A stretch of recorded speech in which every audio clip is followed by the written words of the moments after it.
السلام علیکم سامعین، 16 صفر المظفر اور 31 جولائی ہے۔ خبر کا عنوان ہے جموں کشمیر کے وزیر اعلیٰ عمر عبداللہ اور ان کی اہلیہ کے درمیان طلاق پر اتفاق۔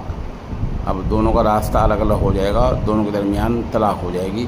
خبر سنیے تفصیل سے۔ جموں کشمیر کے وزیر اعلیٰ عمر عبداللہ اور ان کی اہلیہ پائل ناتھ کے درمیان طلاق پر باہمی اتفاق ہو گیا ہے۔ نام پھر سنیں، ان کی اہلیہ کا نام ہے پائل ناتھ۔ اس کا اعلان انہوں نے سپریم کورٹ میں کیا ہے۔ عدالت نے کہا کہ جو شرطیں طے ہوئی ہیں ان پر ہی فیصلہ ہوگا۔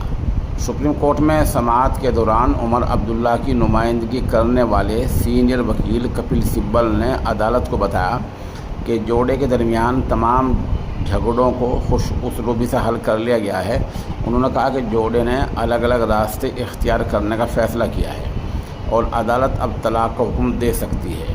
مزید برآں فریقین کے خلاف دیگر تمام زیر التوا مقدمات واپس لے لیے جائیں گے۔ عدالت نے اس پر اطمینان کا اظہار کرتے ہوئے اسے ایک مثبت قدم قرار دیا۔ بینچ نے کہا کہ وہ فریقین کے درمیان طے پانے والے معاہدے کو ریکارڈ پر لے گی اور انہی شرائط پر کیس کا تصفیہ کر دے گی۔ سماعت کے دوران عمر عبداللہ کے وکیل کپل سبل نے الزام لگایا تھا کہ پائل ناتھ طلاق نہیں چاہتی تھی اور 300 کروڑ روپے مانگ رہی تھی، حالانکہ دونوں 15 سال سے الگ رہ رہے تھے۔ عمر عبداللہ نے ماہ ستمبر 1994 میں پائل ناتھ سے شادی کی تھی۔ Payal Nath army major general Ram Nath کی بیٹی ہیں۔ ان کے والد کا تعلق لاہور سے ہے۔ ملک کی تقسیم کے بعد ان کا خاندان لاہور سے ہندوستان چلا آیا تھا۔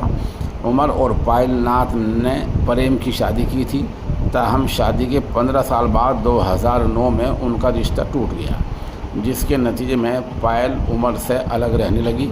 اب معاملہ سپریم کورٹ میں تھا، وہاں بھی بات بن گئی ہے۔ اب دونوں کے راستے الگ الگ ہو جائیں گے۔